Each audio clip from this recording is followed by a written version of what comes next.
नमस्कार दोस्तों, आप सभी का स्वागत है आपके अपने चैनल शिक्षा की दुनिया में। दोस्तों, हम आपके लिए लेकर आए हैं इग्नू के MHI-01 का सोल्ड असाइनमेंट। यह सोल्ड असाइनमेंट आपका हिंदी माध्यम के विद्यार्थियों के लिए रहने वाला है। जो विद्यार्थी जुलाई 2025 और जनवरी 2026 सेशन के विद्यार्थी हैं, वह इस सोल्ड असाइनमेंट को बना सकते हैं। अगर आप दिसंबर 2026 में एग्ज़ाम देने वाले हैं तो आप अभी से अपना असाइनमेंट बनाना स्टार्ट कर दें। 30 सितंबर तक आप अपना असाइनमेंट सबमिट कर सकते हैं। 1 सितंबर से आपके असाइनमेंट सबमिट होना स्टार्ट हो जाएंगे। इसलिए आप अभी से असाइनमेंट बनाएं ताकि आपके असाइनमेंट में कोई भी मिस्टेक ना हो और आप असाइनमेंट अच्छे तरीके से बना पाएँ। इग्नू में असाइनमेंट हैंड रिटन असाइनमेंट ही सबमिट होते हैं। कहीं से भी प्रिंट आउट निकाल कर आप सबमिट नहीं कर सकते हैं। असाइनमेंट आपको कैसे लिखना है जिससे आपके अच्छे मार्क्स आ सकें। असाइनमेंट के मार्क्स हैं जो वो फाइनल मार्क्स में 30% तक का वेटेज रखते हैं। इसलिए आपको असाइनमेंट अच्छे तरीके से साफ़ सुथरी हैंड राइटिंग में बनाना है ताकि आपके मार्क्स अच्छे आएँ और आपके जो फाइनल है रिजल्ट है वो अच्छा आए। देखिए, आपको कुछ पॉइंट्स ध्यान में रखने होंगे। जैसे सबसे पहले आप असाइनमेंट बनाते वक्त ब्लैक और ब्लू पेन का इस्तेमाल करेंगे। ब्लैक पेन से आप क्वेश्चन लिखेंगे और ब्लू पेन से आप आंसर लिखेंगे। इम्पोर्टेंट कीवर्ड्स को अंडरलाइन करेंगे। हेडिंग और सब हेडिंग का यूज करेंगे।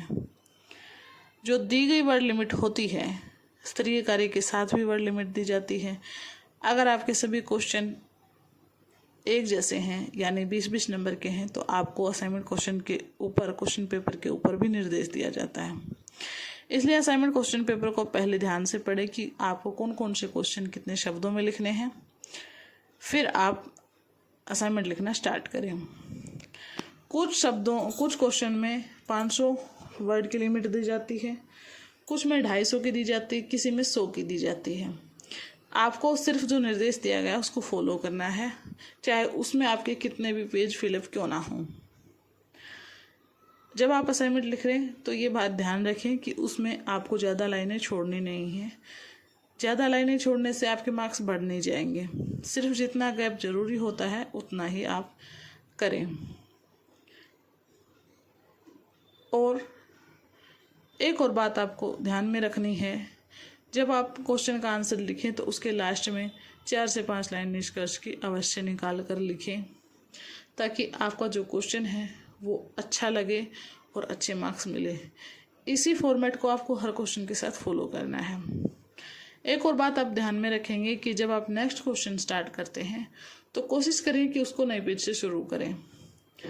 पहला पेज खाली छोड़ के नए पेज से शुरू नहीं करना है। जब आपका वो भरने हो जाए उसके बाद ही आप नेक्स्ट पेज से शुरू करें। अब आप शीट कौन सी लेंगे? A4 साइज शीट आपको असाइनमेंट लिखते वक्त यूज करनी है। उसमें आप डायग्राम बनाने के लिए, अगर आपका कोई ऐसा कोर्स कोड है जिसमें ज़्यादा डायग्राम बन रहे हैं तो आप 1 साइडेड प्लेन और 1 साइडेड लाइन भी ले सकते हैं। नहीं तो आप दोनों साइड से लाइन वाला भी ले सकते हैं। अब बात करते हैं कि आपको असाइनमेंट सबमिट करते वक्त कौन कौन सी सावधानियां आपको बरतनी चाहिए। सबसे पहले आप ये ध्यान रखें कि जो रिसीविंग स्लिप है उस पर आप अपने सभी कोर्स कोड मेंशन कर दिए हैं या नहीं। उस पर आप अपना नाम और सभी कोर्स कोड मेंशन कर दें। अपना जो प्रोग्राम कोड है वो भी मेंशन करें।